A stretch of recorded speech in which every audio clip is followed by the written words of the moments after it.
Hello, this is Broyar, and welcome back to another episode of our Let's Play for Football Manager 2023 as we continue our road to glory run with Banbury United F.C. back in the Premier League again. We won the championship twice now, and made it to the semifinals of the FA Cup. By the way, the team that beat us by one penalty shot in the FA Cup, Aston Villa, ended up winning the FA Cup. So we only lost by one penalty shot to the FA Cup winners. I feel pretty good about that. But today we're going to be looking at the end of season review as well as the transfer special. Some transfers have already started. One I'm okay about. The other one I was going to be ecstatic about. And then it changed. And now I'm not so happy about it. We'll get into that as well. Let's get into the episode.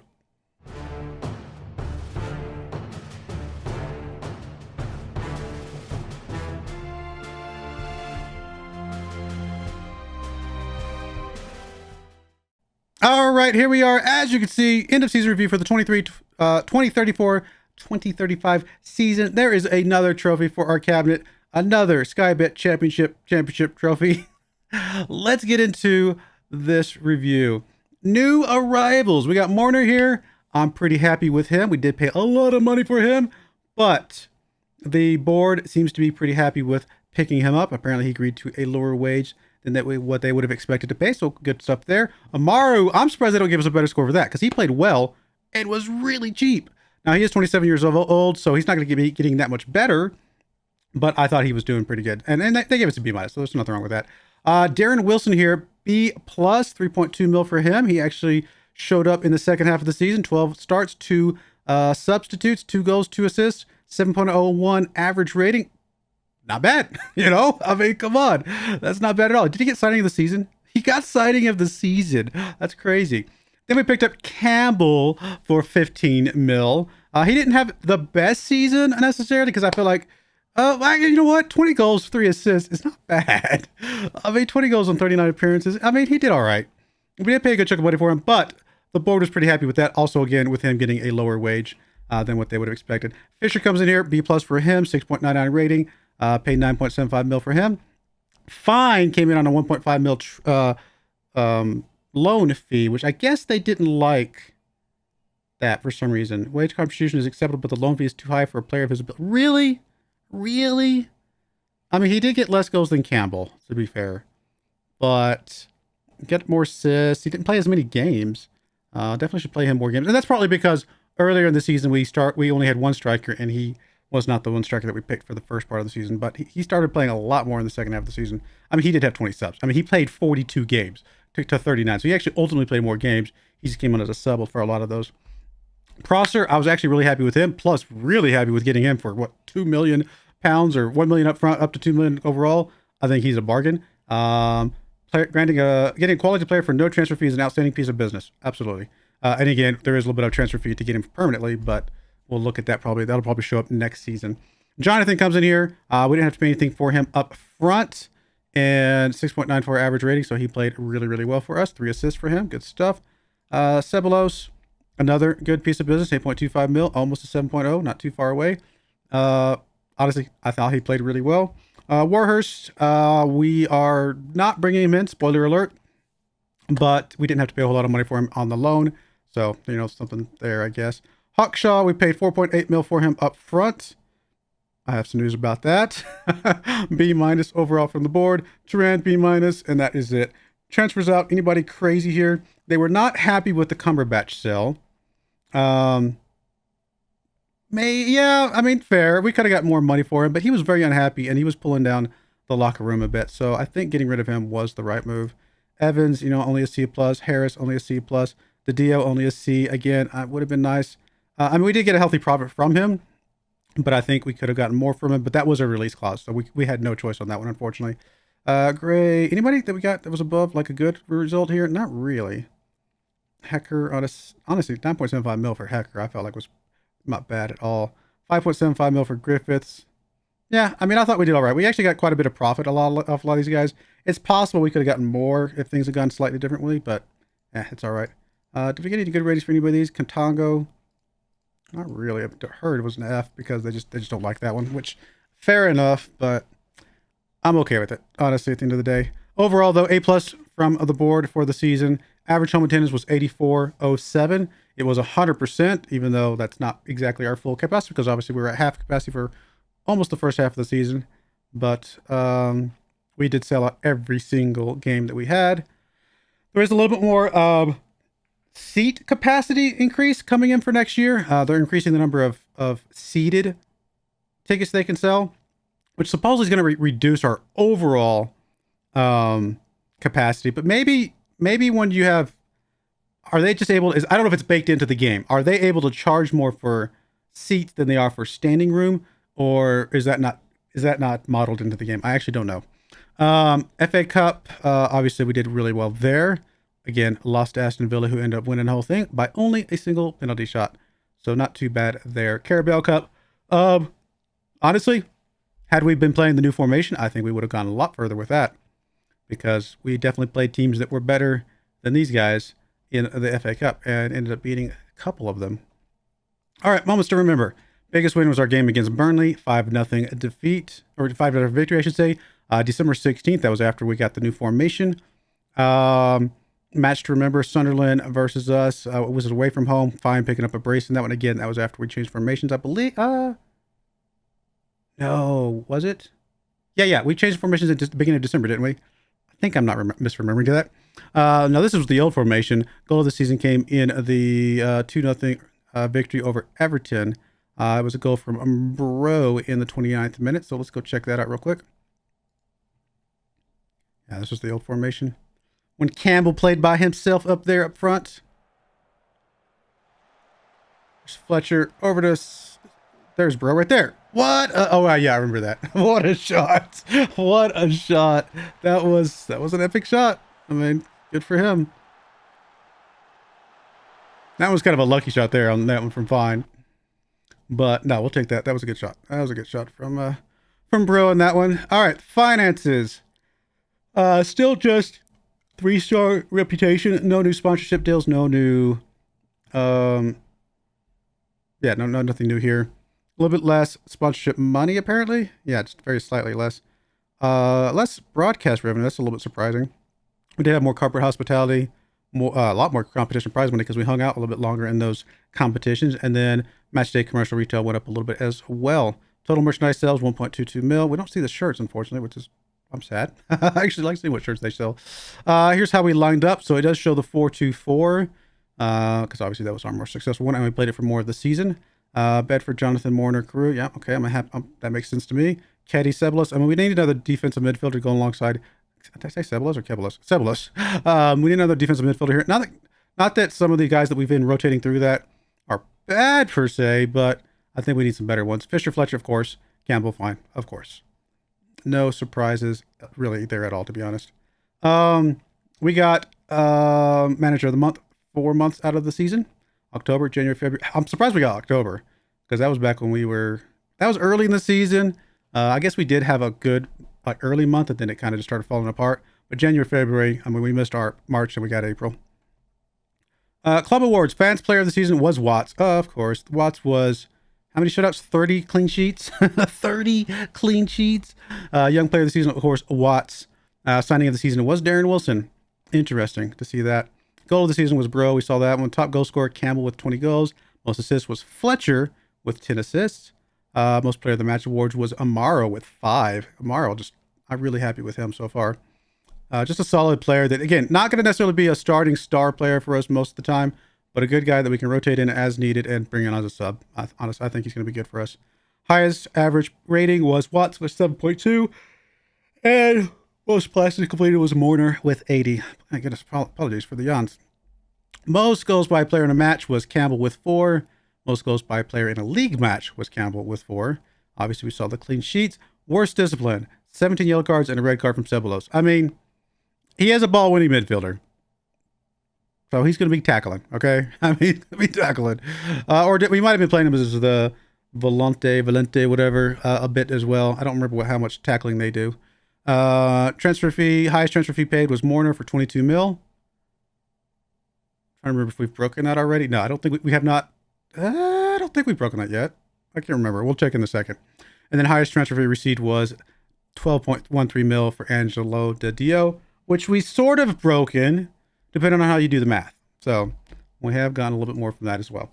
History in the making, obviously. Banbury came along better than anyone would have expected and led a late charge all the way to promotion. Yeah, definitely took care of business. We ended up 9 points clear of Wolves, who is the team that is coming up with us. Stoke, Derby, and Leicester are still in the playoffs. We'll have to. I don't think we know. Yeah, we don't know who's come up from them yet, do we? Timeline. We did just pass 600 games played not that long ago. Where is it? Somewhere back here. Oh, there we go. 600 games managed. I guess that was back in January of last year. I thought it was sooner, more recent than that. Giant Killers, Man City, of course. Though he didn't skip the NXGN award, Rudy Warhurst can be rightly pleased with the recognition of his nomination. Yeah, I mean, he's not our player. I would have been, the day we get one of these for our player, I'll be very happy with, but he was a loanee that we brought in. Yeah, Hall of Fame. Good stuff. Good stuff all around. Watts named into the Banbury overall best 11 squad. He has not overtaken Zach Attack for the starter yet, which is a bit surprising. Anybody, Salisbury we have. Anybody else that we have? Katanga we still, we don't really have Katanga anymore. He's out on loan. Same thing with Hurd. So really no one new added to this. Yeah. Best 11. See, Foreign is at Bolton Wanderers. Where is the Zach Attack at? Did he retire? Did he? No, he's at Sunderland. I was confused for a second. I was confused. I was like, he's 34 years old. He's not quite there yet. 2029. I mean, I don't know if we'll look at some of them. I mean, some of these do, matter to us to some degree, but Taberner, where'd Taberner go? He's off at, who is this? Why do I not recognize this also? I mean, I recognize it, but I don't. Oh, it's Notts County. Yeah. I was going to say, I know I've seen this before. Oh, there we go. Taberner for Notts County. Matheson is at Tranmere. Isaac Smith is and Taylor Foreign are at Bolton. Zach Sturge is at Walsall. Katongo's at Salford City. Well, he's out on loan, so he still technically plays for us. We got $250K for participating in the FA Cup. We did pay out some bonuses for that. All good there. All right. Now to get into some stuff. I'm not happy for a very specific reason, and I'll show you. So, we do have Hawkshaw leaving. He's leaving for 7.75 mil up front, going up to 14 mil overall. So he's the one that, depending on how they do the math, could be worth more than Didio, depending on how you look at that. But we got this guy in for 4 mil, and we sold him for 14 mil. I feel like that's a pretty good piece of business for. I mean, don't get me wrong. I like Hawkshaw for the most part.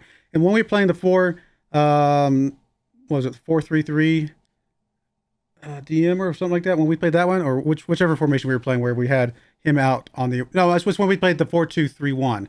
That's when we had him playing around. So he played okay. We just didn't use him a lot this year, and it's hard to justify keeping somebody like that when we know we could sell him for a 10 mil profit 1 year later, and we weren't really planning on using him anytime soon anyway. So felt like a good piece of business for me. I think I'm pretty happy with that. So here's the two big ones. Obviously, you can already probably see them. Jonathan and Fine. In fact, we'll just kind of filter this down to the ins versus the outs. Keddy is also leaving, by the way. Leaving for 2.4 mil for a guy that we got for free. So we got a little bit of profit fall for him. I mean, he played defensive midfield, and he did all right. But honestly, he's not good enough. And I think we can get some better players, and getting a little bit of money for him was good. So the two big ones. Jonathan, I'm pretty happy with this one, I think, for the most part. I mean, it's a bit of money, but we are paying a 9 mil up front, going up to 18 mil overall. He played pretty well for us, honestly. I mean, he was going to be more expensive than Fine. Because here's the deal. I got greedy with Fine. They wanted 7 to 11 million pounds for him. And so I usually start off a little bit below the front one. I usually start off around, I might start off at 6 mil if they offer 7, just to kind of bring their first offer down a little bit. And then I pushed it up to, about 8 mil, then maybe 10 mil. And so they wanted, and they offered him for 15 mil. And I'm like, well, maybe if they're offering him for 15, I'm at 10, maybe we can meet in the middle at 12. But they wanted me to submit that offer, separately. So I'm going to submit that offer separately. And so I offered that 12 because I knew they were at 15. I'm at 10. 12 seemed like a good middle ground. And then I don't know what changed during that time period. Maybe they woke up and like, wait a minute, this guy's actually pretty good. Or maybe they got some other offers. That might have been all it was. They might have gotten other offers from other teams that pushed that value up. Because honestly, that's the same thing we've done before. We've said no to my original 15 mil. Let me push that up to 20 because somebody else came in for 18 already. So that might have been all that happened. We had him for 15, and then they came back and pushed us up to 24. I was so close to just saying no, but honestly, am I gonna find? Let's put it this way: if we go look at the scouting, and go look at scouted players, and right now I currently have it filtered to just strikers. I mean, there's not a lot of just amazing strikers that have as much potential as he has in our list right now. Now, could we find one eventually? Maybe. I mean, there's some good strikers in here. Don't get me wrong. I mean, there's some 30-year-olds that are obviously really good. I mean, this Mara guy, 32 years old. I mean, he's not bad, but honestly, the finishing of fine at 16 finishing, especially when we're going to try to run 2 strikers this next year, it just felt like the right move to pick him up. I mean, even this guy, I don't even know if he's as good as fine, to be honest. He might have more potential because his potential is actually locked in, whereas fine has still got a little bit of a, we don't know about his potential. So I don't know. You guys can let me know what you would have done in this exact situation. Would you have just said, okay, no, we said 15. You said 15 before. Now you're changing your mind. Or would you just say, you know what? We need him. Let's get him. Let's go out for him and still gone for him anyway. So I think he's still probably potentially going to be worth a good chunk of money to us. It's just, and if you think about it this way, the different, like we sold this guy for a 10 mil profit, right? And then maybe we paid 10 mil for him, more for him than I could have paid if I had accepted their earlier offer. So at the end of the day, if they had said, you know what, we'll give you fine for the 10 mil that you offered, or the 15 mil, whatever that you offered, but we want you to give us Hawkshaw as well, I think I would have said yes. So if you look at it from that perspective, then maybe it's not that big of a deal, but we'll see how it goes. Looks like we got some sell-on clauses. Do we actually expect Lee Harris to sell on for much money? I really don't expect him to sell on for much money. So I think we will take whatever we can from his sell-on clause here. I mean, it's not worth much, but I don't think we're going to get much for him anyway. What about Griffiths here? 905K. That's pretty good. He's valued in the 8 to 12 mil potential range. And they bought him for, okay, I hate that it keeps flipping back there. Back here, hit the wrong button, that button. They bought him for 4.4. So if they sold him, let's say they sold him for, let's say they sold him for 12, let's say they got max money for him. And just to make the easy math, that was an 8 mil profit, which I mean, it's a little bit off, but let's just say for argument's sake, 8 mil profit, 20% of that 8 mil profit would be 1.6 mil. So that's only if they sell them for like max value. If they sold them for like 8 mil, then it's only worth, 800K-ish, probably somewhere around there. So honestly, I think selling this sell-on clause for 905K is probably worth it to us. Yeah, I think that's worth it. Almost a mil. I don't think we're going to get that much more profit from it in general. 4.2 mil for Cumberbatch. I don't know that Cumberbatch is worth that much. He might get a little bit better. It might be worth, it could be worth as much as 10 mil at some point, you never know. This keeps resetting on me. I mean, I know it's on the list. I just didn't see it down there. I'm blind apparently. So let's say they sold him for, again, it's the same argument as Griffiths, except that Griffith is currently potentially worth 8 to 12 million. Cumberbatch is not. It might take a while. Honestly, I don't know. I think we just sell this. I'd rather have a couple $100,000 now that we can do something with today than worry about the rest of it. I'm not going to buy any of these clauses right now. Yeah, I think we're just going to hold off on all these for right now. All right, so we got a little bit of money. We got another 1.3 mil going into the finances. So we still got 28 mil. We still got plenty of wage budget, tons of wage budget to play around with. So We got work to do. We got some work to do. I need to go look at the squad. I also need to decide some stuff because I'll be honest with you. I mean, let's go look at something real quick. Let's go look at the Premier League. Did it finally end? Yes, it did. Man City did end the championship. We beat Championship Man City. That is pretty awesome. So what did they end up playing as their tactic? So that's right. We looked at them. They were 4-3-3 DM wide, right? Okay. What about Arsenal? They were the same. That's what I thought. Okay, so they're the same. 4-3-3 DM wide.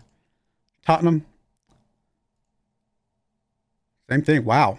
I'm surprised. Wow. Huh. Huh. What in the world? Is this accurate? What in the world? Everybody in the Premier League plays 4-3-3 DM wide? No, you don't. You play 4-2-3-1 exactly, which what we played while we were up there for a whole 5 minutes. Southampton, I think they're the one that plays with 4-2-2, or 4-4-2, aren't they? No, they play 4-3. Oh, it's not Southampton. I'm thinking it's Aston Villa that plays that. A lot of 4-3-3 DM wides. Interesting. I don't know how I feel about that. I think we should have a 4-3-3 DM wide set up in our back pocket because apparently it does well. There's a couple 4-4-2s. There's so many 4-3-3 DM wide. Goodness gracious. All right. Well, I'm going to have to play around with that. Sorry for bumping the microphone. I'm going to play around with that and see what I want to do here because I need to think about that. I really need to think about that one. Hey, there's Warhurst right there. The fact that they're getting... Oh, you know what? The fact that they're getting relegated. Does he have a release clause? Let me see. I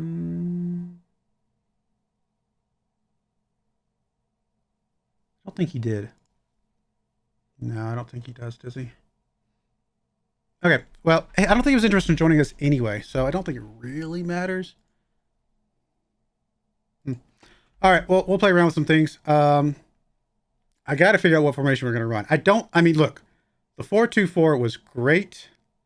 And it did well against Premier League Premier League teams, right? Actually, here's something we can look at. We can go look at the data hub, and we can go look at the analyst report. How did we fare against the 4-2 or 4-3-3 DM wide? 4-3-3 DM wide. Better in theory than we did against the 4-4-2. It had a plus 11 chance, clear cut chance against us. We actually faced more of those. Why does this say 36%? And this one says 33%, but this one says 20 and this one says 19. I guess it's just started versus. Yeah, I don't know. It might be based on length of the games themselves. So we did okay against the 4-3-3 DM wide. So if we're going to be facing off against them next season, maybe we'll be okay against this with our formation. Wish I could filter this over the last 30 games to be a little bit more precise to what we actually faced once we had our new formation. And our previous 25 matches, we faced 8 different formations. Our most common face tactic was the 4-3-3 DM wide. Yeah.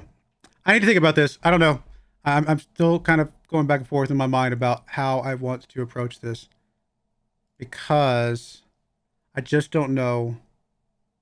I don't know which formation we need to run next season. I don't know if we can get away with the same formation again. So I'll look around. I'll play around with it. I'll see what kind of players we can get, and I'll bring you back when we've got some news to talk about. All right, we are back. It's the start of preseason, so we still got some time, but I am out of money at this point, and I'm not happy. I'm gonna be honest. I think I made some mistakes. We'll just start with that. I think I made some mistakes along the way, which is unfortunate. I mean, it is what it is, but Not much we can do about it. Let me get my phase out of the way just for a second. The only person that we sold of any value was Keddy here. We didn't get much for him, but we got more than we paid for him, so made a little bit of profit off of him. Lee Harris, I think I showed you guys that one. No, that was a long time ago. That's right. So Keddy, yeah, and then Harwood goes out on a loan with a future fee that would pay us a profit as well. So if we got to sell if Harwood's future fee triggered, then we would make a little bit of money off of that deal. As you can see at the top, we have spent a lot of money, but this is going back into last season as well. So maybe don't read too much into this because it's just because I did everything before, the crossover into the new season. A lot of this is just stacked on here at the end from last season. So I'll show you a few of the guys that we've got. Obviously, we did get the 3 youngsters. I already kind of showed you those guys. I mean, I didn't go over them, but if they ever become anything worth anything, then we will show you those. For now, they're just in our under 18s. They're just guys that, I mean, I can show you a little bit. They have a little bit of potential, you never know. Spoiling some stuff. No, I'm just kidding. They have a little bit of potential ahead of them. So there's a chance that these guys could turn into something. We will find out. Yeah, so there you go. So there's those guys. Other than that, we have, let me just take care of these guys first. So because you're seeing them already. So let me show you these guys because there's some pretty big ones on here. Obviously, we did go ahead and get Jonathan in here. I talked to you about that. We did get Fine in here. I'm not happy with the Fine deal. Really not. I wish we'd gotten for the 15 mil, especially now, considering how some things have turned out. And then we did get Prosser for 2 mil. Well, that one's I think that's a great deal. I think this one's an okay deal. I think this one is, well, I mean, if he turns out to be a 20 score striker this year, then I'll be happy with this. If he doesn't, then I will be pretty disappointed with that. Let's put it that way. But leaving us, Leighton Clarkson left. I mean, he was out on loan. He left on a free. No big deal there. Hawkshaw, I talked to you about that. We actually get about 10 mil overall once it's all said and done on him. So that's a good deal. That's helping me kind of absorb a little bit of the Fine debacle here. And then the big one that I had no choice in the matter of, Phil Bedford is gone. And I'm pretty disappointed about this one. I tried to renegotiate a contract to get rid of his release clause, and he just was not interested. So I guess he was unhappy, and I don't know why he was unhappy. I don't know what he was unhappy about. So he wanted to leave, and since he just wasn't happy, we couldn't renegotiate his release clause, despite the fact that we just got promoted. I mean, he did go to Stoke, so he did go to another Premier level team. But so I'm honestly, this kind of guts me a little bit because I am mostly happy with my starters until we lost him. Now that we've lost him, we have nobody on the left hand side, like literally nobody. I mean, I say literally, we have like a couple of people that can kind of sort of play over there, like Kamoli can play over there. Carew can play over there. We got a new guy that can sort of play over there, but he was only supposed to be a backup. He's not that good of a player. So we have no good players for that left-hand side, and I'm pretty disappointed about this. Now, only silver lining is that the last time we were in the Premier League, Bedford played very poorly. And then he just took off in the championship, obviously. So we'll see what happens. Maybe he'll play poorly. Maybe he's just not a Premier level player. I mean, I doubt it. I think he just was developing.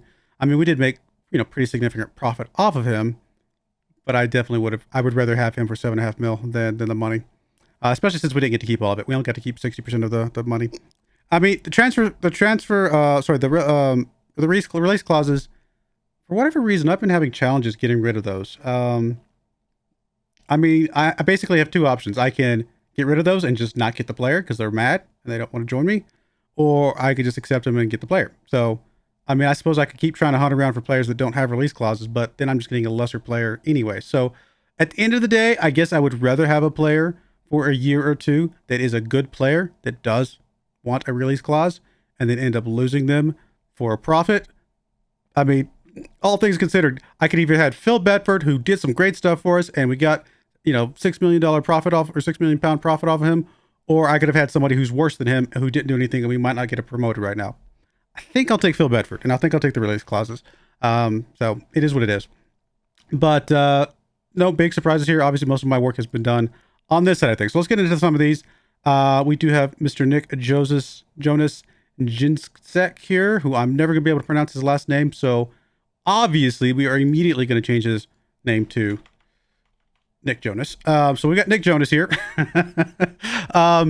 He looks okay. he's got good. I mean, he's got some aggression, anticipation, bravery, decision making.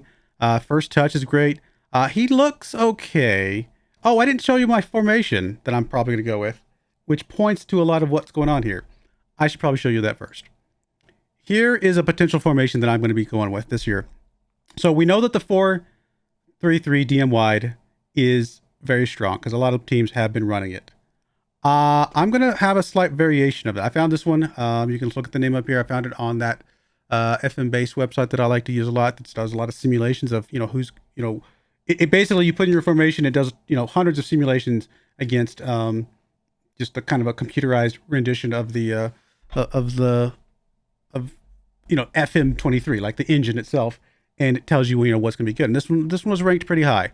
I do still have a 4-3-3 DM wide in here, a quote unquote proper one, and we do have the players.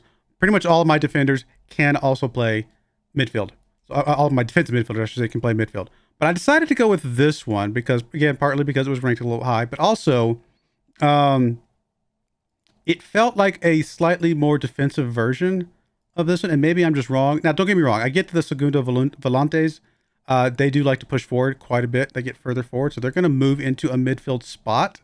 They're also going to be tackling pretty hard, so we'll see how that actually plays with things. I guess I need to actually bring some people in here. Let me just grab some guys. Cool. We've got some guys in here. Ignore the trials. We'll go over them in just a minute. But I just wanted to kind of see an analysis. So yeah, if we got this, we're looking like we're pretty covered. I mean, there's a little bit of an opening here, but these Segunda guys are going to be able to push up and kind of cover that spot a little bit. Again, the left-hand side, I'm not happy with. Right now, Carew will be covering that spot according to this, and he might be able to cover it, but we'll see. He was pretty much going to be a central defender for me, and I was not planning on him being over here. Maybe we can get a loanee that we don't have to pay a lot of money for, or any money for. That would be my only saving grace for this.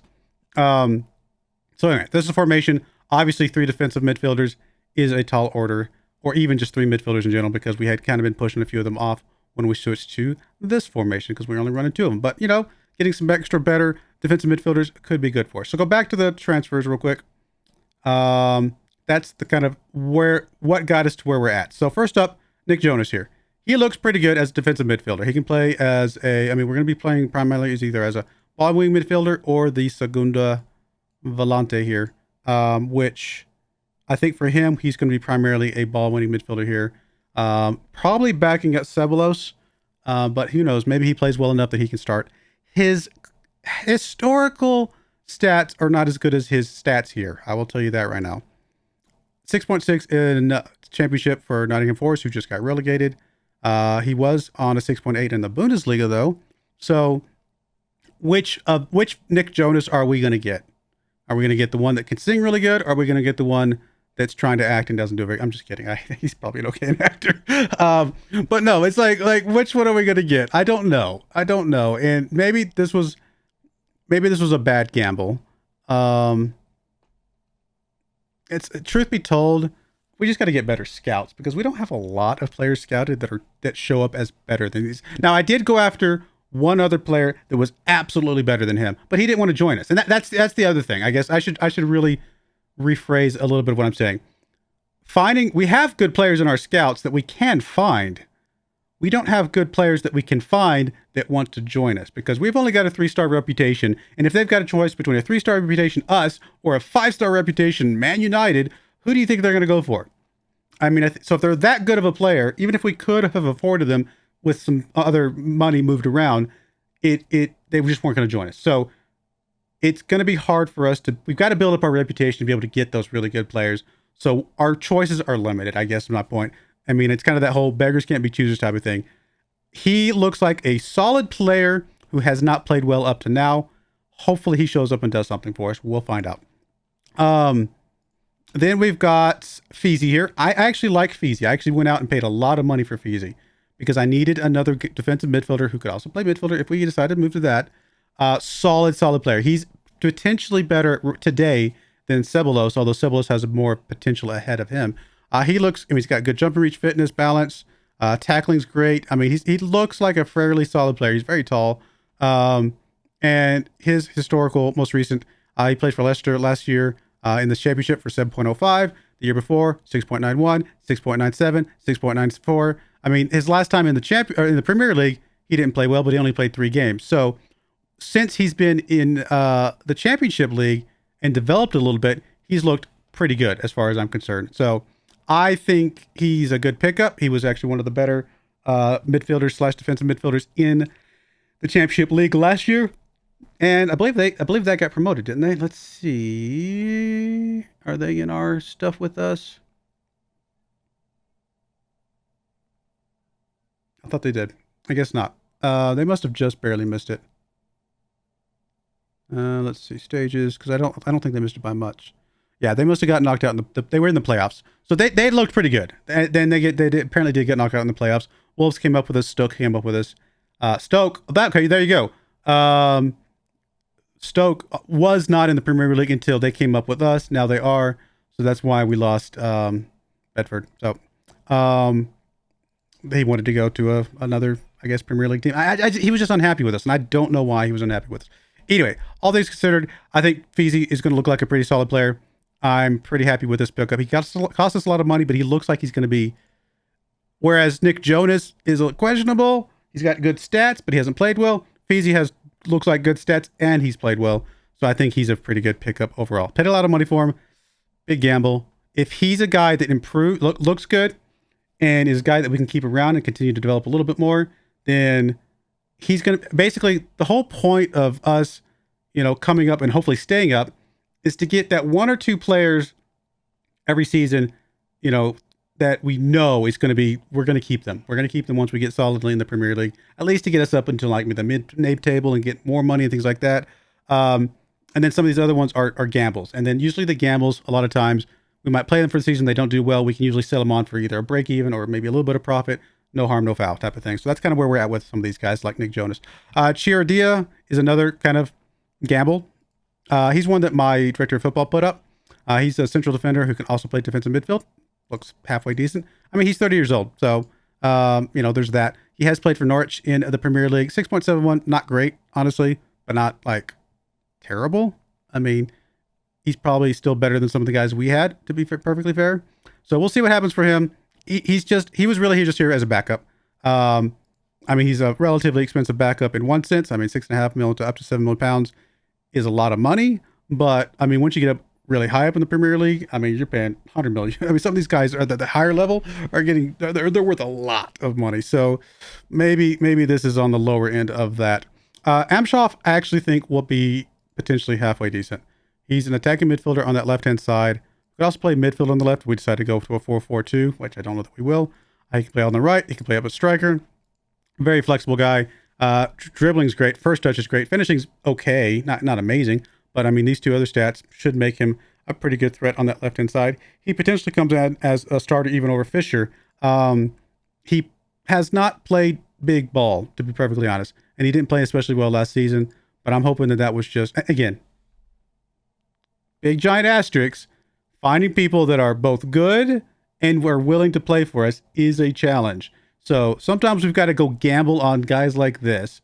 And to be perfectly honest, I actually think these gambles have paid off more often than they haven't. Have we had some flops? Absolutely, we've had some flops. Have we had some guys that showed up and then turned out to be players that were absolutely incredible? We've absolutely had that as well. So I think I'm willing to run with our kind of track record here and go for some of these gambles, even if they do feel like they're a lot of money right this second. Marlon Joseph is probably my most disappointing gamble here because this is one my director of football put up. The only reason I said yes is because his only purpose was to be a backup. Only purpose in life was to be a backup on that left-hand side behind Bedford. And then the moment we got this guy on, that's when somebody came in for an offer for Bedford, and we couldn't do anything about it. So, I mean, if you look at it, just seriously look at this. We spent as much money on him, potentially $250,000 more when it's all said and done. Basically, as much money on him as we sold Bedford for. And Bedford is twice the player. And that I'm very disappointed in this pickup. But on the one hand, I'm very disappointed. On the other hand, if we didn't have this guy, we don't got a lot of other options. Carew can sort of play over there, and Kamola can play over there. Ian Barnes has not developed into anything just yet. So, given the fact that he's basically our only option right now, and his crossing is not great, but it's not a 5. I mean, I guess we got to go with that. I'm not impressed with this guy at all. I'm not expecting him to do much. I'm not expecting him to play that well. I would love to be pleasantly surprised. We'll find out. This is what my director of football put up as well. Again, I will give my director of football some credit. He has found us some absolute gems over the years. Some guys that I would never have really thought to give a chance to. And then we bring them in on his suggestion, and they have played absolutely incredibly. Especially a lot of the loanies, obviously. How many loanies have we brought in and have just been some of the best players we've had for the season, and then we decided to bring them permanently? Like at least probably is like 10 of them by now. I mean, we've had a lot over the years. We just brought in a couple this season, right? So, I mean, all of these were, I think, director of football suggestions, I think. So we'll see. I'm not. Is the team better than it was last year? Yeah, a little bit. I think it's a little bit better than it was last year, with the exception of that left fullback position. I think everybody else is at least a slight step up in a few spots, and overall just more depth and things like that. So I think the team is slightly better, especially with Feezy. I think I'm really happy with Feezy coming in. I'm honestly pretty happy with Prosser, even though we did technically have him last year. He came in late last year, so I'm kind of counting him as a new guy for this year that feels a step up. Obviously, Jonathan and Fine, we had the entire season last year, so I'm not going to count them. But Prosser, I'm kind of counting him into that whole, he does help us kind of step up a little bit, and having him for the entire season, I think is going to be good for us. Feezy, I think is going to be okay. I think Amshoff could be okay. Okay, let's put it this way. We've got 4 here that may be question marks, right? 4 question marks. Let's say 50%. Two of them turn out to be halfway decent. Then I'm happy. I think I could be happy with that. So, are we good enough to stay up? Well, if we're at least as good as we were last season, then we know that we can face off against Premier League level teams, and we're going to be fine. If we're if we can get a little bit better, an inch better than we were last season, then maybe we can actually stay up this season. And if we can stay up at all, if we can stay up one season, I think we can fix a lot of this. That's all we're looking for. Stay up one season, and we can fix a lot of this. All right. Before I get off here, I'm talking a lot. I apologize, but there's a lot to kind of go over with some of these things. I will go ahead and show you the squad planner real quick. I did bring on a bunch of guys that just got released from Premier level teams. These are their older guys that just got released. Some of them look pretty good, but we don't have a lot of registration slots available. So if I do decide to bring any of these guys in, we will have to push some guys off registration. I'll have to sell some guys that we currently have. Maybe that's for the best. Maybe bringing some of these guys in basically for free, just paying them a salary and pushing somebody like Amaro off. I like Amaro, but if I can get Hernandez for free, up front, obviously we're gonna have to pay him a decent wage probably. But if I can get him for a decent wage and then sell Amaro for 10 million pounds, that might be to our benefit. You know what I mean? So, but right now we got Fine, Campbell, and Amaro as our strikers up front. If we do stay with this formation, on the left, we've got Amshaw, Fisher, and Turan. On the right, we've got Fletcher, Prosser, and Salisbury. Hurd's still floating around somewhere, but he's basically done. I mean, there's no way he's going to be good enough for this level, I don't think. As our Segundo Volante on the left-hand side, we've got Feezy and probably Theodora moving up to that spot, just based on how many central defenders we have. On the right-hand side, we got Wilson currently and Chiradoya.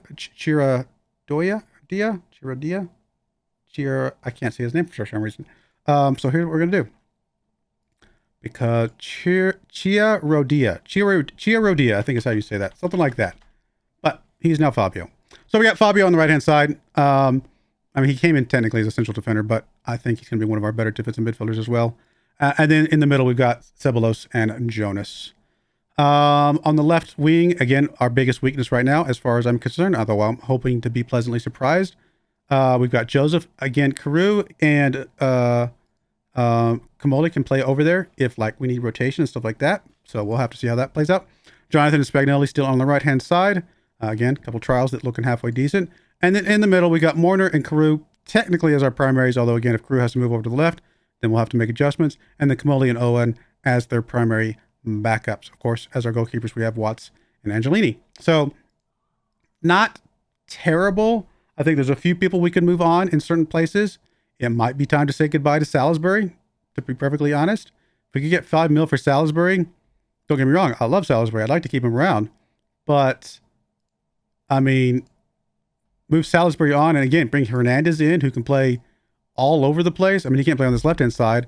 Somebody like this guy, Soonsup Bell, could play over there, though. I don't know. I'll play around with things a little bit. We may have to be forced to sell some guys for some money to free up some registration slots for some of these free guys to be able to bring in a stronger left back at the end of the day. So we'll see what happens. But I'll show you guys that probably once we actually start the first game of the season. But for now, most of the team is settled. I don't think there'll be that many changes. But you guys will know. We'll go over that in the first game. And the first games are going to be against Arsenal and Liverpool. We're going to start this thing off tough. Arsenal, Liverpool, and Tottenham. Okay, this is going to be fun. But there we go, guys. We're back in the Premier League. We just got to be better than 3 teams, right? Is it 3 teams? Suddenly, I don't remember. Yeah, 3 teams. We just got to be better than 3 teams. We got to be the 4th worst team, and then we'll have enough money to do something with in the future. So there we go. I do appreciate you guys watching. May God bless you, and I hope you join me again next time. Thank you, and goodbye. I wanted to give a special shout out to the following channel members. Thank you so much for supporting the channel.